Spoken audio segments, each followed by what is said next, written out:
Assalamualaikum warahmatullahi wabarakatuh. Innal hamdalillah nahmaduhu wa nasta'inuhu wa nastahdihi wa nastaghfiruh wa na'udzu billahi min shururi anfusina wa min sayyiati a'malina.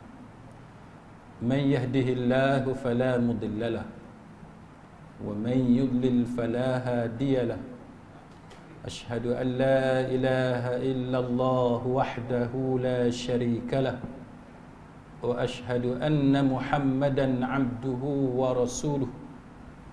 Allahumma salli wa sallim ala Muhammad wa ala alihi wa sahbihi wattabi'ina bi ihsanin ila yaumiddin.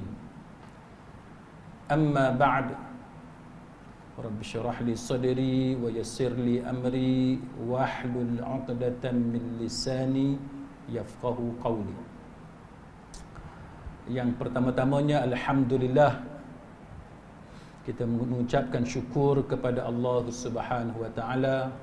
Segala pujian itu hanya milik Allah Subhanahu wa taala.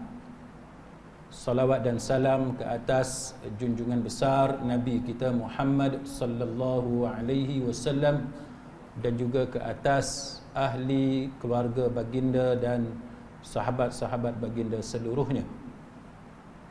Tajuk kita pada malam ni ialah berkenaan dengan kemunculan batiniyah moden. Kemunculan batiniyah moden. Bagi sesiapa yang mengikuti kuliah Talbis Iblis saya ada sebelum ini pernah menghuraikan berkenaan dengan kenapa Imam Ibn Jauzi sangat banyak merujuk kepada batiniyah dalam kitab Talbis Iblis untuk menunjukkan bahayanya kumpulan batiniyah ini dan bagaimana ia menyusup masuk di kalangan orang-orang Islam, dan yang paling bahaya sebab kita tak sedar, kita tidak menyedari bagaimana dia ataupun kumpulan ini masuk ke dalam di tengah-tengah orang-orang Islam, sedangkan mereka adalah golongan yang sesat. Antara perkara yang disebut oleh para ulama tentang implikasi daripada masuknya golongan batiniyah, dan yang kita paling takut apabila dia muncul kembali. Dia muncul kembali pada zaman kita. Ini yang kita sangat takut.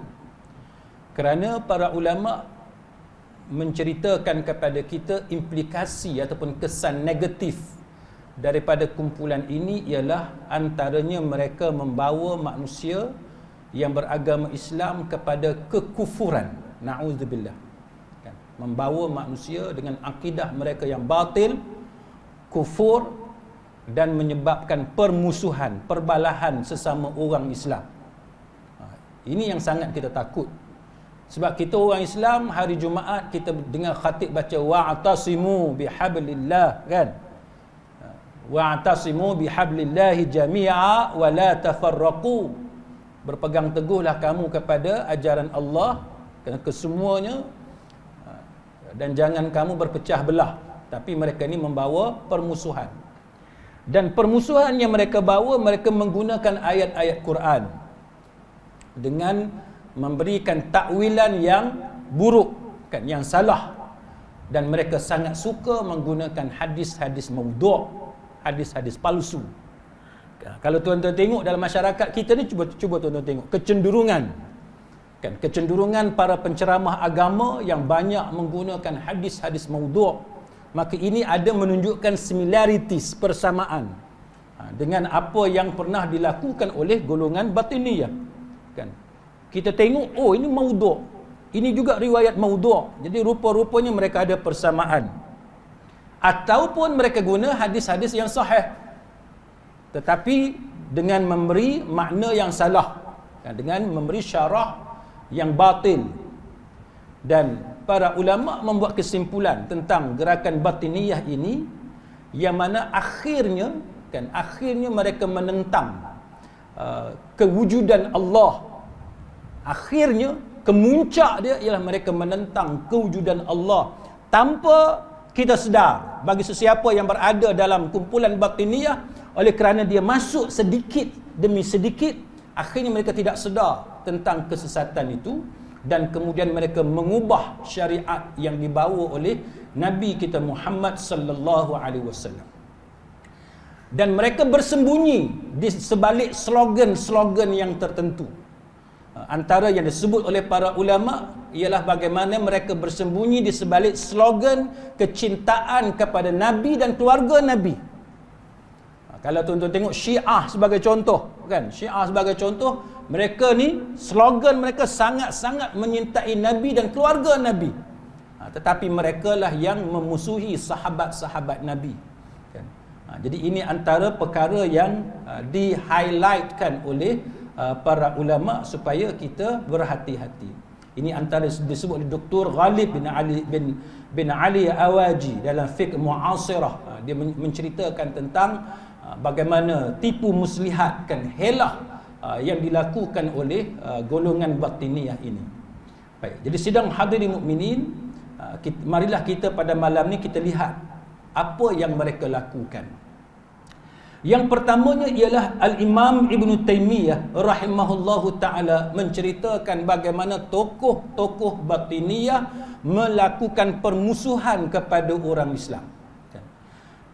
Apa yang Ibn Taymiyah menceritakan ialah apabila mereka mempunyai kekuatan, bila mereka ada kekuatan, maka mereka akan membunuh orang Islam. Ini yang dilakukan oleh mereka. Tapi kalau mereka lemah, kalau mereka tidak ada kuasa, mereka akan berpakat dengan orang Islam. Kalau kita tengok dalam negara kita, tuan-tuan sekalian, kita boleh mencium kehadiran ini.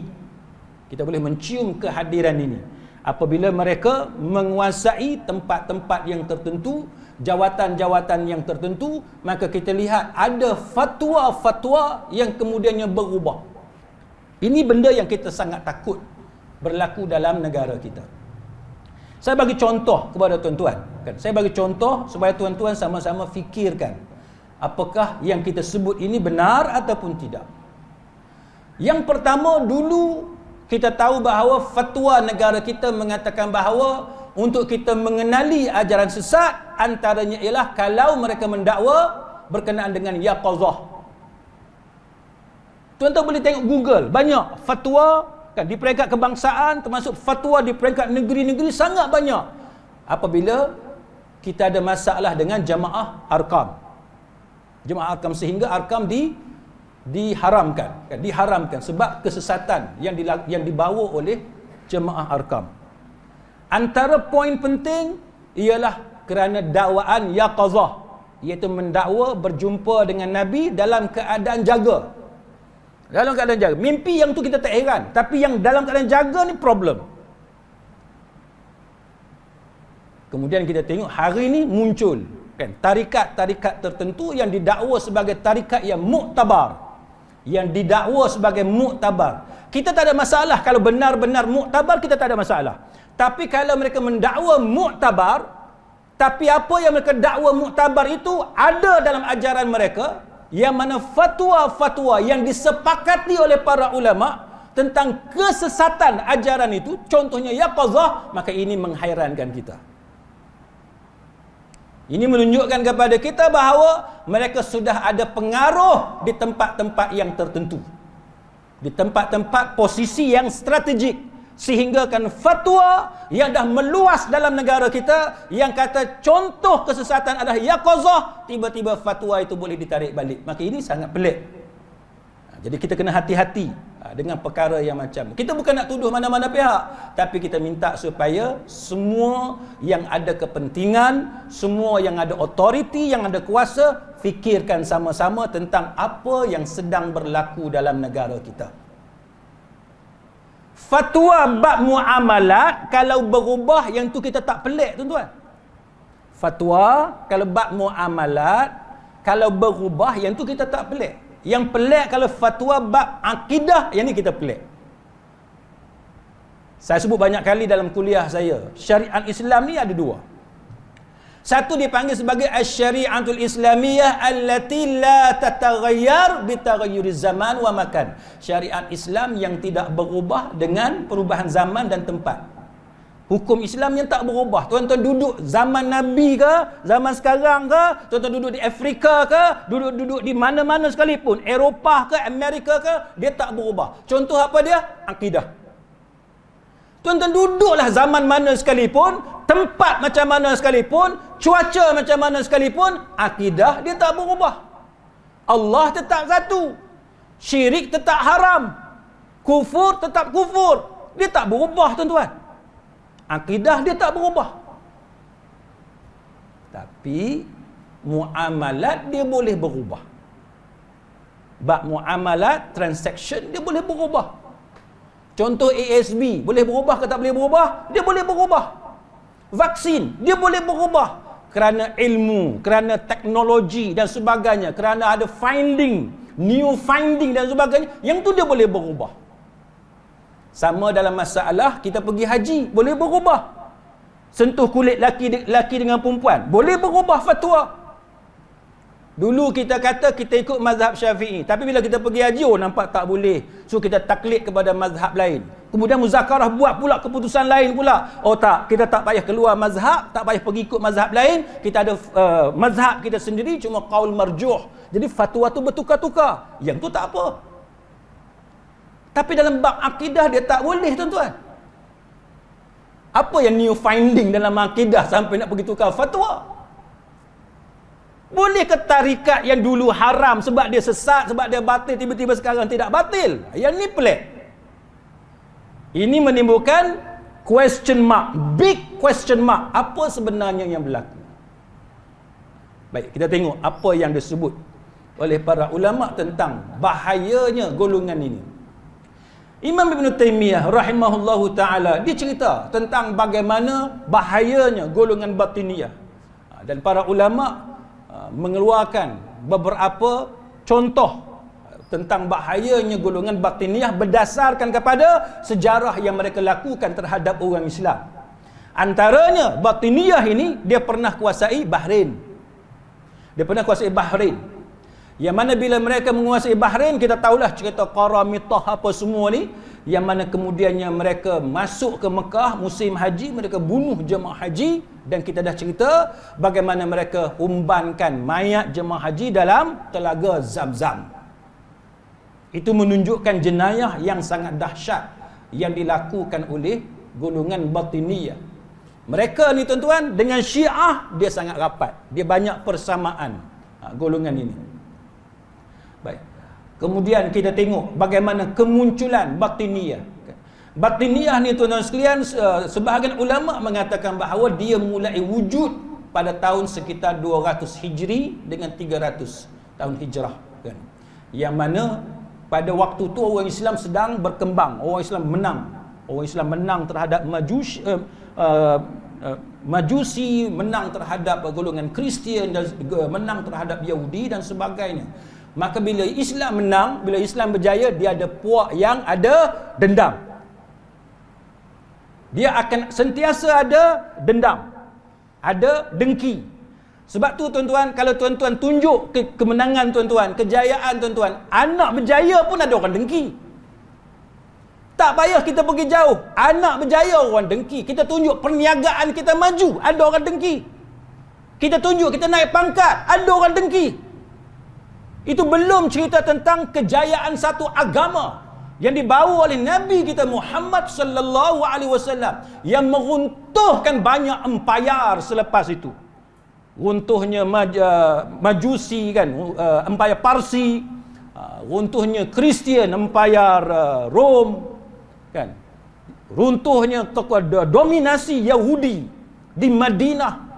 Jadi ini menyebabkan, sudah tentu menyebabkan dengki, jealousy kan, menyebabkan rasa tidak senang di kalangan musuh-musuh Islam. Kalau kita lihat contoh kan tuan-tuan sekalian, benda yang berlaku di antara Islam kan dengan agama yang batil ataupun dengan puak-puak yang batil. Sebagai contoh, kalau kita masih ingat bagaimana adanya Kaabah. Bila adanya Kaabah, Mekah jadi pusat tumpuan. Bila Mekah jadi pusat tumpuan, tuan-tuan sekalian, bila Mekah tu prosper, kan, makmur, ada tak tempat lain yang akan dengki? Ada tempat lain yang dengki. Macam kita di Penang lah kan. Bila kita Penang, kita dah makmur, prosper, tiba-tiba dengar ada kerajaan nak buat airport di Kulim. Susah tuan-tuan. Takut tu. Kan? Meniaga kita macam mana, keadaan kita macam mana. Dia ada pertandingan. Kan? Dia ada competition. Itu benda biasa. Tuan-tuan buka kedai restoran, tiba-tiba ada kedai satu lagi buka, sebelah kanan, sebelah kiri, seberang jalan. Kita susah hati. Dia macam tu. Jadi apa yang berlaku tuan-tuan, ini benda yang orang kata benda semula jadi yang ada pada manusia. Jadi bila Mekah tuan-tuan, Mekah ni tuan-tuan pun tahu sejarah dia, daripada tempat yang gersang, yang tak ada orang, bukan ada apa pun Mekah. Sekarang ni kalau tuan-tuan tengok bukan ada apa, tapi kerana ada Kaabah tu, dia punya prosperity, dia kemakmuran tu dia sangat hebat. Itu semua rezeki daripada Allah Subhanahu Wa Taala. Jadi Mekah dalam keadaan tak ada apa-apa tuan-tuan, tiba-tiba ada Kaabah, Allah Taala izinkan kemakmuran, Allah Taala bagi rezeki yang begitu hebat kepada bumi Mekah, menyebabkan apa yang berlaku di Yaman. Kan? Yaman, mereka cuba untuk menandingi kehebatan yang ada di Mekah. Tu yang cerita alam tara kaifa fa'ala rabbuka bi ashabil fil. Kan surah Al-Fil. Maka benda inilah tuan-tuan sekalian yang para ulama sebut tentang kita kata permusuhan, perseteruan, pertandingan, cemburu, hasad, dengki. Walaupun sesama kulitnya kita sama-sama Islam, tapi hati belum tahu. Kan? Hati belum tahu. Sebab hati ni benda yang tak nampak. Zahirnya sama-sama Islam. Kan? Hatinya kita belum tahu. Sebagaimana yang kita pernah bincang sebelum ini tentang bagaimana Abu Lu'lu' ataupun Abu Lu'lu'ah dia bunuh Umar Khattab. Kan? Para ulama menceritakan latar belakang dia. Kan? Latar belakang. Kenapa dendam Abu Lu'lu' ataupun Abu Lu'lu'ah untuk membunuh Umar. Dia ada kaitan dengan sejarah kejatuhan Parsi, kan, sejarah kejatuhan Majusi, terutamanya pada zaman Umar Khattab radhiyallahu anhu. Ini antara punca dia. Maka benda ni juga tuan-tuan sekalian kalau kita lihat bagaimana berlakunya apa yang dipanggil sebagai sejarah yang sentiasa berulang. Kan? Apa sejarah yang berulang? Contohnya Al-Imam Ibn Katsir rahimahullahu ta'ala menceritakan tentang sejarah Yaman. Kalau kita belajar tentang sejarah Yaman, kita tengok hari ni tuan-tuan, di Yaman, di Hadramaut, kan, ada puak-puak yang melampau. Tuan-tuan buka YouTube, tuan-tuan boleh tengok ada golongan yang buat celebration, sambutan, macam perayaan. Pergi ziarah yang didakwa sebagai kubur Nabi Hud alaihi salam. Dan kita boleh tengok cara dia celebrate, cara dia raikan, cara dia buat upacara tu, tuan-tuan boleh tengok. Apa yang berlaku, dia merupakan sejarah yang berulang. Benda yang ada kaitan dengan Yaman. Contohnya Al-Imam Al-Bukhari, kan, dia bawa satu riwayat daripada Jarir bin Abdullah Al-Bajali, seorang sahabat yang terkenal. Yang mana Rasulullah sallallahu alaihi wasallam dia kata kepada Jarir, baginda bersabda kepada Jarir, "Wahai Jarir, bolehkah kamu membuatkan aku ni gembira?" Nabi kata, kan, buatkan aku ni gembira dengan menyerang Zulkhalasah, kan. Lalu Jarir kata, "Sudah tentu ya Rasulullah." Maka Jarir kata, "Aku berangkat dengan satu pasukan berkuda yang jumlah dia sebanyak 150 orang tentera." Jarir dia kata. Nabi suruh Jarir untuk musnahkan apa yang ada di Zulkhalasah. Baik, dalam hadis ni diceritakan tentang apa dia Zulkhalasah, iaitu satu tempat ibadat di Yaman, kan, milik kabilah yang tertentulah, ada kabilah nama Bajilah dan sebagainya, yang mana dalam rumah ibadat tu dia ada berhala-berhala yang disembah. Maknanya apa tuan-tuan? Sejarah Yaman ni dengan syirik ni, penyembahan berhala semua ni, dia sejarah yang panjang. Sejarah yang panjang. Dia sentiasa muncul. Sedangkan apa yang berlaku kepada Abrahah, bagaimana serangan dia terhadap kota Mekah yang dihancurkan oleh Allah Subhanahu wa taala, berlaku pada tahun yang kita panggil tahun gajah. Tahun kelahiran Nabi kita Muhammad sallallahu alaihi wasallam. Bila Nabi dah jadi Nabi pun dah 40 tahun lebih, selepas itu masih lagi berlaku benda sama di antara Mekah dengan Yaman. Mekah terus makmur dengan adanya Kaabah di bumi Mekah. Dengan adanya orang yang beriman di bumi Mekah yang melakukan ibadah tawaf di keliling Kaabah. Tapi Yaman, dia tidak mau ketinggalan. Perangai manusia itu dia sentiasa ada. Kan? Apa yang berlaku tuan-tuan sekalian, ini disebut dalam Sahih Bukhari dan sebagainya, yang mana perawi dan hadis ni dia bagi tahu bahawa Jarir bin Abdullah kemudian sampai di Zulkhalasah ini yang dianggap sebagai tandingan kepada Kaabah yang ada di bumi Mekah. Itu tandingan kepada Kaabah. Maka Jarir dia menghancurkan Zulkhalasah dan dia membakar Zulkhalasah. Itu yang dilakukan oleh Jarir. Dan inilah juga yang diceritakan oleh Imam Ibn Kathir dalam kitab Al-Bidayah wan Nihayah. Apa kata Imam Ibn Kathir?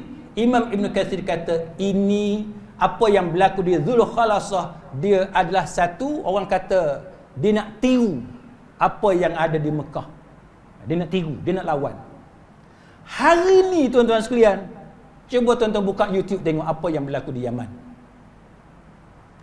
Tidakkah itu dianggap sebagai saingan kepada Kaabah?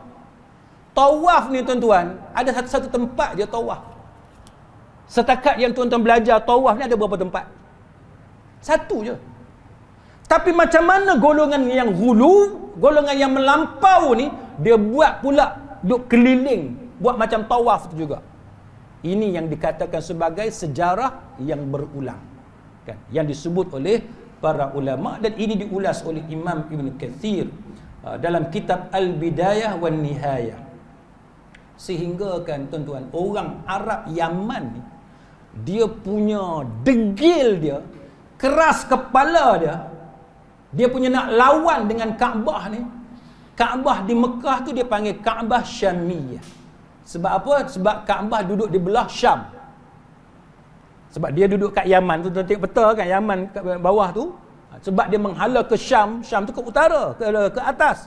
Maka sebab menghala ke atas dia panggil Kaabah Syam, dia panggil Kaabah Syam. Kaabah yang di Mekah tu dia panggil Kaabah Syam. Manakala Zulkhalasah dia panggil Kaabah Yamaniyah. Sebab apa? Sebab dia duduk di Yaman. Dia punya nak lawan tu tuan-tuan, perasaan dia, dia tak mau ketinggalan, dia nak lawan, maka dia panggil ada dua Kaabah. Kaabah Syam dengan Kaabah Yaman. Dan dalam Sahih Bukhari juga Rasulullah sallallahu alaihi wasallam menceritakan bahawa maksudnya dalam bahasa Melayu kita tidak akan jadi kiamat sehinggalah wanita-wanita suku Daus dia tawaf mengelilingi Zulkhalasah. Dan banyaklah tulisan-tulisan sejarah yang menceritakan bahawa Zulkhalasah ni memang menjadi tempat pemujaan berhala bagi kabilah ni di Yaman. Kemudian Imam Ibn Jarir At-Tabari dalam Tarikh Al-Umam wal Muluk, dia cerita bagaimana kabilah ni dia murtad dan dia menyembah Zulkhalasah, sehingga menyebabkan pada zaman pemerintahan Abu Bakar Siddiq dia hantar Abdullah bin Jarir untuk memerangi orang yang murtad yang pergi sembah Zulkhalasah. Ini sejarah dia, tuan-tuan sekalian. Jadi ini menunjukkan kepada kita bahawa benda yang kata syirik ni dia berulang dan dia berulang.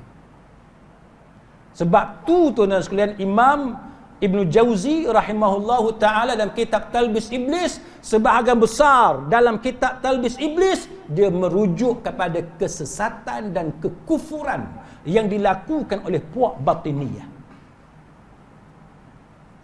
Benda ni dia bukan kesalahan yang kecil. Dia merupakan satu kesalahan yang boleh menyebabkan seseorang tu terkeluar keislaman dia, terkeluar dari millah, kan, terkeluar dari millah.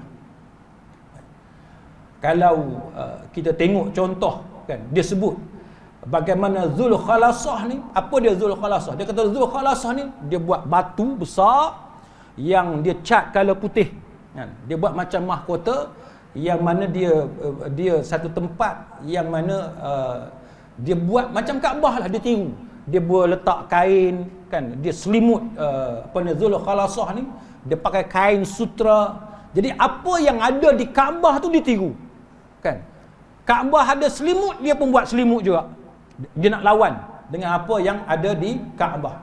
Dan ini adalah disebut oleh para ulama sebagai berhala, kan, berhala. Baik.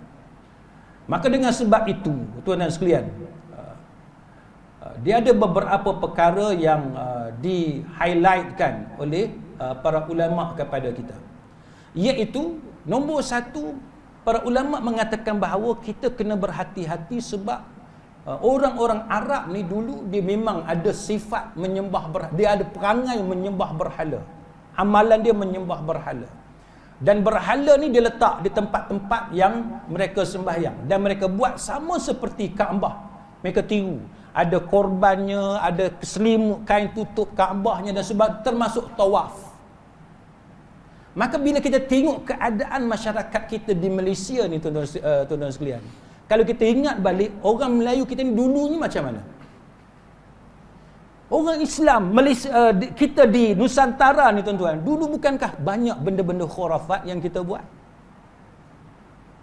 Maka datangnya ajaran sesat ni, dia akan kembalikan kita kepada kesesatan yang pernah dilakukan oleh orang-orang Melayu zaman dulu.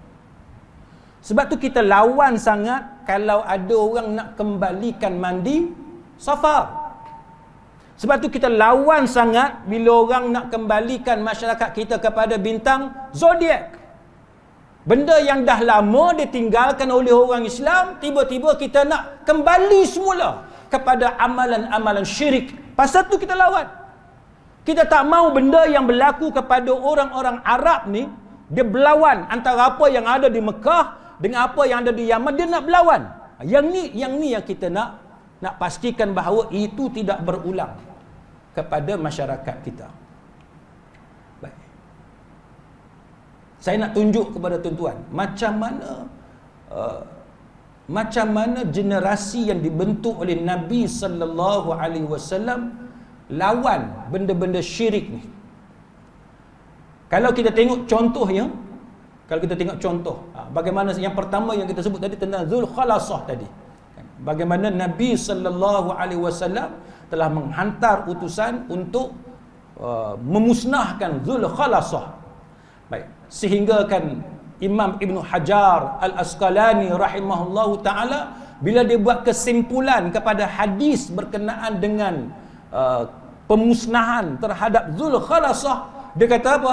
Imam Ibn Hajar kata hadis ini mempunyai satu pelajaran kepada kita semua tentang disyariatkan kepada kita untuk menghilangkan segala sesuatu yang menjadi punca atau faktor kepada rosaknya agama masyarakat. Manakala ada benda dalam negara kita dan benda itu menjadi punca ataupun faktor rosaknya akidah orang Islam, maka disyariatkan kepada kita untuk kita musnahkan dia. Sama ada benda tu dalam bentuk bangunan, benda tu dalam bentuk manusia. Macam mana nak binasakan manusia ni? Kita tengok. Bangunan pun kita musnahkan, disyariatkan untuk kita musnahkan. Kalau manusia menjadi penyebab kepada sesatnya manusia yang lain, manusia itu juga kita musnahkan. Ataupun dia adalah haiwan itu juga dimusnahkan. Ataupun benda itu benda mati, maka benda mati itu juga kita disyariatkan untuk memusnahkannya. Siapa yang kata ni tuan-tuan? Imam Ibn Hajar Al-Asqalani rahimahullahu ta'ala, yang merupakan ulama yang diwar-warkan sebagai ulama mazhab Syafi'i. Dia pun kata, kalau benda tu jadi punca kepada syiriknya manusia, maka yang tu kita akan musnahkan. Bukti dia apa dia tuan-tuan? Bukti dia saya bagi satu dua contoh. Nombor satu, manusia yang menyebabkan manusia lain jadi syirik. Contoh apa dia? Ahli nujum, tukang sihir, benda-benda black magic. Kalau kita orang Melayu ni kita kata santau, apa ni, pawang, benda hajat sesat. Kita di Malaysia ni tuan-tuan, dia belum ada lagi undang-undang berkaitan dengan sihir. Tapi kalau kita tengok dalam ajaran Islam, tukang sihir hukum dia adalah dibunuh. Di Malaysia kita cuba buat di mahkamah apa semua, tapi ada banyak benda yang belum settle. Tapi kita bagi contoh malam ni. Berlaku pada zaman Umar Khattab radhiyallahu anhu. Yang mana Umar, dia perintah sebuah negara, jadi setiap wilayah tu dia ada pemerintah tersendiri. Gubernur, apa-apa istilah lah. Maka Umar Khattab keluarkan arahan kepada setiap wilayah yang ada ketua masing-masing ni, jikalau didapati tukang sihir di wilayah kamu, maka hendaklah dikenakan hukuman mati. Ini pada zaman pemerintahan Umar Khattab. Pasal apa? Kerana hukuman mati ini untuk menyelamatkan akidah orang Islam yang lain. Dan kita di Malaysia ni tuan-tuan, ada pawang lah ramai mana tukang nujum, keluar YouTube lagi. Nak tangkap yang tu pun tak boleh. Kita ada masalah undang-undang, tak apalah yang tu. Tapi kita nak komen. Keluar YouTube, keluar Facebook, hak tu tuan-tuan sekalian susah sangat nak dikenakan tindakan. Pasal tidak ada undang-undang. Belum ada undang-undang. Maka ulama dia bagi contoh yang berlaku pada zaman Umar. Contohnya riwayat daripada Bajalah bin Abdah. Dia kata Umar Khattab, dia keluarkan perintah. Perintah dia apa dia? Dalam surat dia kepada gubernur-gubernur setiap wilayah. Dia kata, uqtulu kulla sahir. Bunuhlah setiap tukang sihir. Semua tukang sihir, bunuh. Itu adalah death punishment, death sentence, ataupun istilah hari ini capital punishment, yang dikenakan pada zaman Umar Khattab. Siapa yang jadi tukang sihir, bunuh. Dan Bajalah kata apa? Bajalah kata ini dalam riwayat dalam Sunan Abi Dawud dan disahihkan oleh Al-Albani rahimahullahu ta'ala dalam Sahih Abu Dawud. Bajalah kata apa? Bajalah kata selepas Umar bagi perintah itu, lepas Umar keluarkan perintah itu, Bajalah kata apa? Dia kata faqatalna fi yaumin, satu hari dia kata kami menghukum bunuh salasata sawahir, 3 orang tukang sihir. 3 orang tukang sihir. Satu hari 3 orang tukang sihir. Maknanya apa? Makna pada zaman dulu ramai tukang sihir. Ramai. Macam kita di Malaysia lah tuan-tuan. Ramai tak pawang? Ni semua orang baik tak pernah jumpa pawang, dia tak tahu. Ramai kau pawang duduk mula fikir. Ramai ke tak? Kita pun tak tahu. Tuan-tuan tanya saya siapa pawang, saya pun nak kena fikir juga. Tapi kita tahu ramai lah. Saya ada satu kes, saya tak pasti saya cerita atau tidak dekat tuan-tuan. Saya ada satu kes. Kita kata kes keganasan. Kan? Siapa yang terlibat dengan aktiviti keganasan, kena tangkap lah. Sebab tu tuan-tuan, saya nak ingatkan tuan-tuan, tuan-tuan nak jihad ke apa ke, kena tahu undang-undang. Kena tahu undang-undang. Nak komen Facebook, WhatsApp ke, nak share apa, nak forward apa, tuan-tuan kena tahu undang-undang. Sebab kalau tuan-tuan langgar undang-undang, nanti pihak berkuasa akan tahan tuan-tuan. Kalau found guilty, kalau convicted, maka kena masuk dalam lah. Jangan tanya saya pula, masuk dalam apa? Faham-faham lah, masuk penjara lah. Masuk penjara. Dia ada macam-macam. Ada yang masuk mahkamah, ada yang dipanggil sebagai undang-undang pencegahan. Dia panggil preventif. Preventif ni dia tanpa melalui perbicaraan. Baik.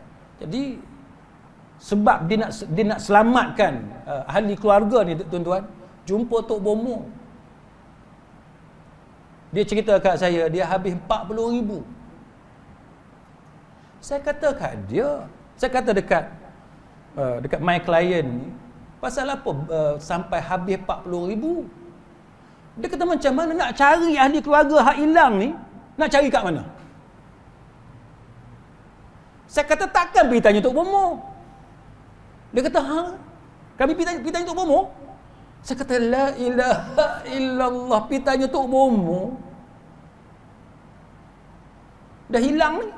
Nak cari kat mana? Telefon tak boleh, apa tak boleh. Pakai media sosial semua tak boleh. Last resort, sebahagian daripada kita jumpa pawang. Jumpa pawang ni tuan-tuan, benda yang boleh merosakkan akidah. Dan terbukti, benda yang Islam larang memang benda yang tak baik, benda yang merugikan kita. Tak dan hari akhirat tuan-tuan, atas dunia dah rugi 40,000. Ingat senang-senang cari 40,000. Boleh beli satu Myvi 40,000, Exia pun boleh beli 40,000. Jadi di Malaysia kita ni tuan-tuan, biasa orang kita jumpa pawang, jumpa dukun, yang mana golongan dia satu family dengan istilah sahir. Maka pada zaman Umar Khattab, Bajalah kata satu hari fi yaumin thalathata sawahir, mereka hukum bunuh 3 orang tukang sihir. Maka di Malaysia kita pun kita harap supaya beberapa mesyuarat, beberapa program yang dibuat sebelum ini untuk mewujudkan undang-undang berkaitan dengan tukang sihir dan yang sewaktu dengan tak kira lah santau ke apa ke, akhirnya menjadi kenyataan. Cuma dia masalah dari segi beban bukti, yang tu tak dapat capai kata sepakat. Walaupun ada pendapat kata kita ikutlah negara-negara Arab, contohnya Saudi dan sebagainya, yang dah ada undang-undang berkaitan dengan tukang sihir, yang black magic apa semua ni, tapi ada bantahan dan sebagainya. Jadi yang tu belum settle lagi. Kita harap insya-Allah dengan taufik dan hidayah Allah, dengan izin Allah Taala, insya-Allah negara kita akan ada undang-undang berkaitan dengan ilmu sihir ni. Jadi kalau kita boleh buat benda ni, dapat tangkap, kalau terbukti dia memang mengamalkan santau, ilmu hitam apa semua ni, hukum bunuh. Kan capital punishment, hukum bunuh. Sebab apa? Sebab dia menyesatkan ramai orang. Bukan sahaja bab akidah, tapi bab harta ni, pengeras. Bab pengeras, puluh ribu, ratus ribu orang sanggup bagi kereta, sanggup bagi harta, pasal dia orang ada banyak masalah, musibah, sakitnya, rumah tangga dan sebagainya. Jadi ini antara perkara yang berlaku zaman Umar dan zaman kita pun ada benda-benda yang macam ni. Jadi para ulama mengatakan bahawa kenapa kita sanggup membunuh tukang sihir dalam agama kita. Dalam agama kita kenapa undang-undang dia bunuh tukang sihir? Kerana tukang sihir ni diangkat sebegitu mulia. Kan, pawang, dukun ni diangkat sebegitu rupa sehingga kan masyarakat sanggup menghabiskan wang puluhan ribu dan sebagainya untuk mencapai cita-cita ataupun menyelesaikan masalah mereka dan sebagainya. Malah kita boleh tengoklah, dalam negara kita ni kadang-kadang boleh masuk TV pula. Kan? Boleh masuk TV. Tak mau sebut nama lah. TV3 pun ada. Nanti TV3 saman saya pula, janganlah saman. Kan? Tapi nak bagi contoh, saya bukan kata orang tu tukang sihir, tapi benda yang ditunjukkan dalam TV itu boleh membawa ke arah itu. Contohnya apa dia tuan-tuan? Tengok kepada tapak tangan. Yang ni tuan-tuan, tapak tangan ni tak payah tanya ulama besar pun, fatwa negara kita pun banyak dah.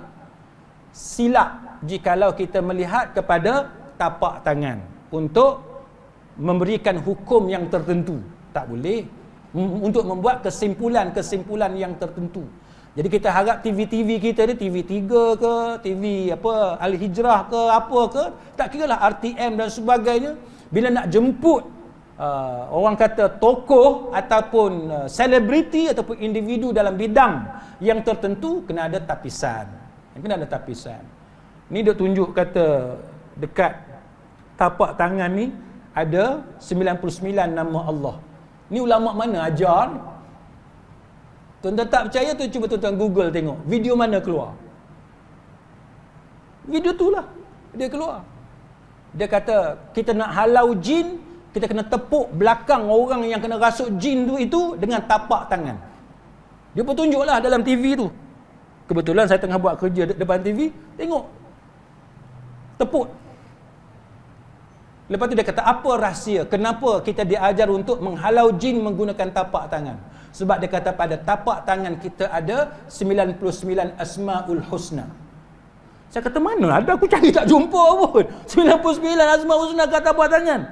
Saya duk tengok mana ada. Dia kata ada, dia kata. Dia tahulah kita pun mesti tanya-tanya mana ada asmaul husna dekat tapak tangan. Dia kata cuba tengok dekat tapak tangan. Tapak tangan yang pertama ada 18. Satu, lepas tu V terbalik. Saya ada.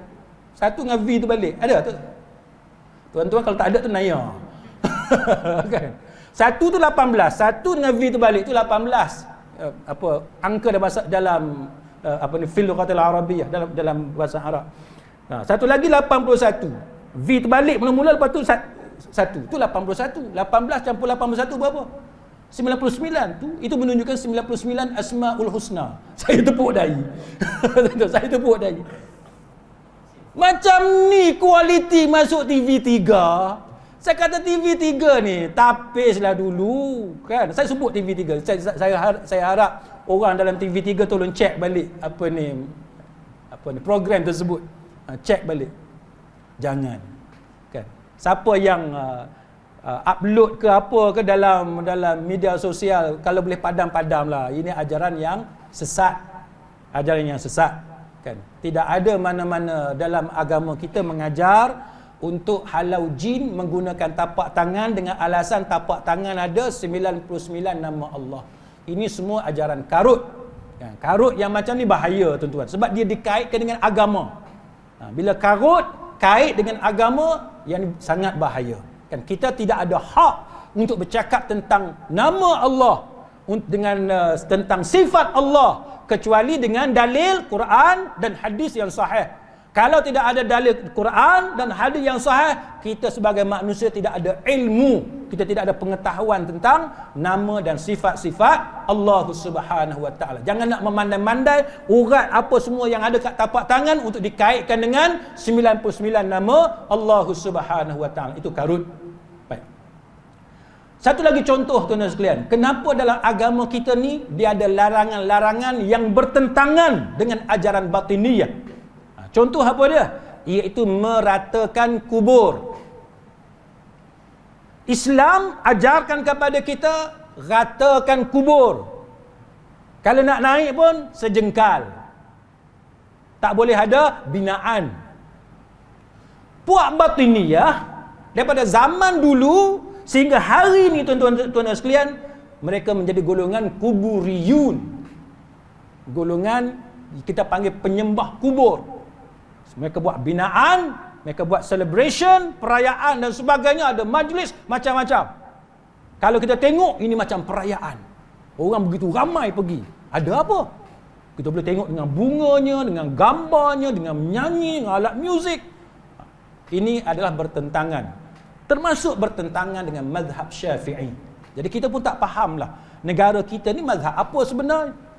Kalau kata mazhab lain, dia kata mazhab kita mazhab Syafi'i. Bila kita tengok mazhab Syafi'i pun kata tak boleh dibina binaannya macam tu. Ini kita pelik. Contoh tuan-tuan sekalian, Abu Hayyaj Al-Asadi, dia kata satu hari Ali bin Abi Talib, yang ni ada dalam Sahih Muslim. Tuan-tuan boleh rujuk dalam Sahih Muslim.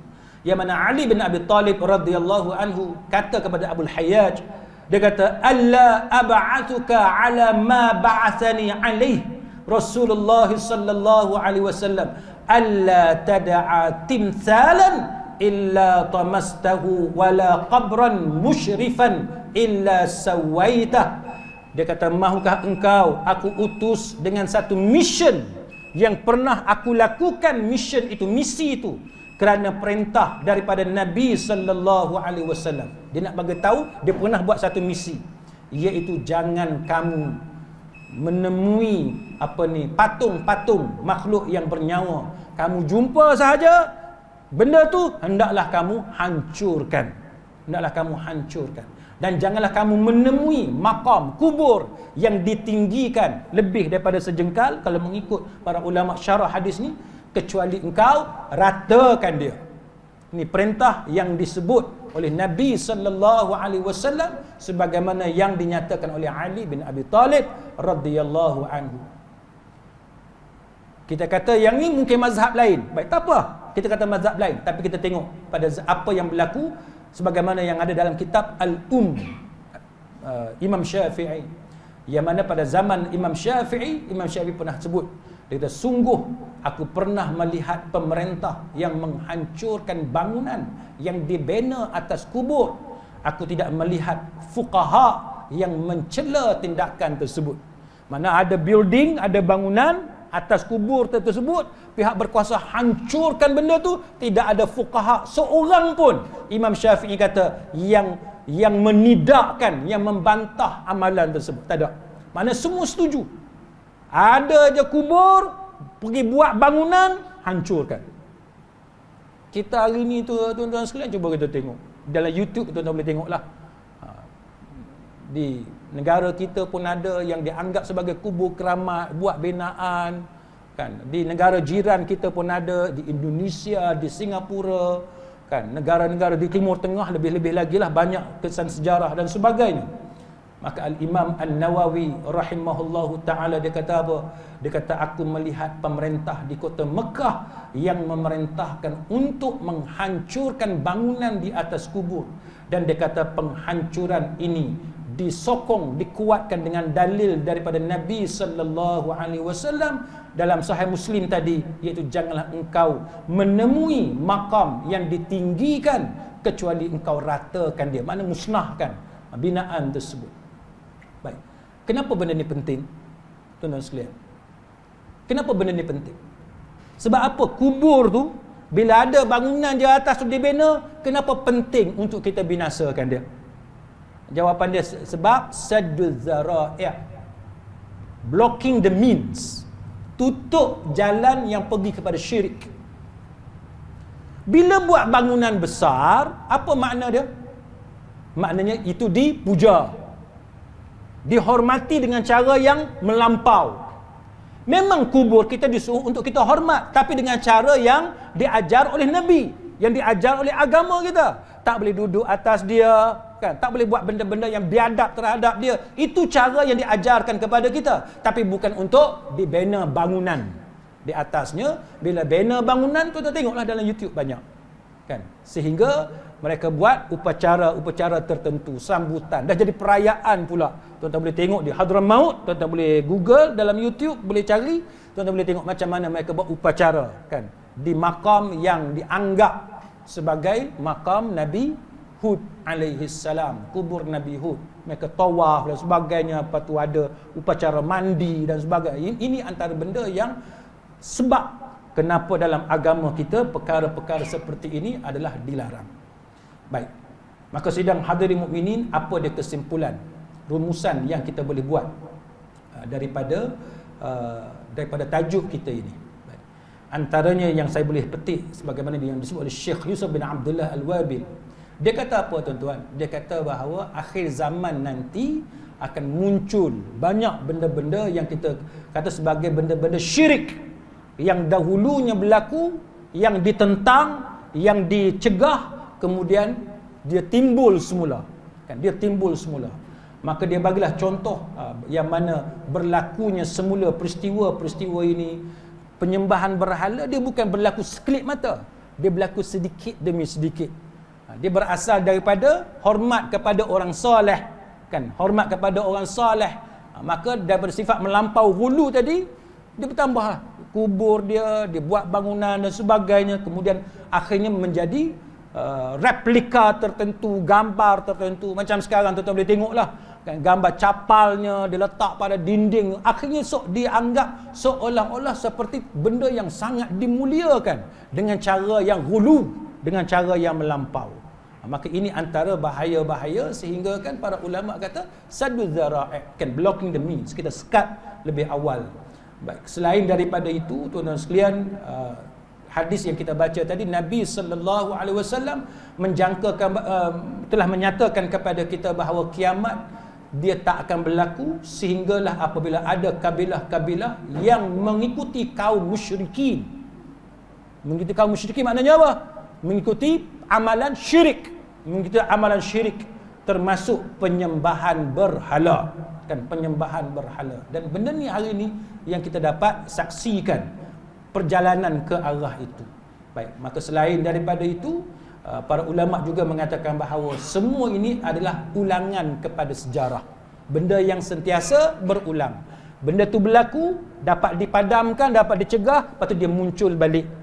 Lepas tu dicegah, dia muncul balik. Maka itulah perkara yang menyebabkan kita sebagai orang Islam perlu berjuang. Ini ujian daripada Allah. Maka mudah-mudahan setiap perjuangan kita untuk mentauhidkan Allah Subhanahu wa taala, membasmi amalan-amalan syirik ini, Allah Taala bagi pahala sebaik-baik pahala kepada kita semua, insya-Allah. Kita pohon taufik dan hidayah daripada Allah Taala. Mudah-mudahan masyarakat kita dapat dibersihkan daripada amalan-amalan khurafat, lebih-lebih lagi yang membawa kepada syirik di sisi Allah Subhanahu wa taala. Wallahu a'lam. Aqulu qawli hadza wa astaghfirullahal azim li wa lakum. Wassalamu alaikum warahmatullahi wabarakatuh.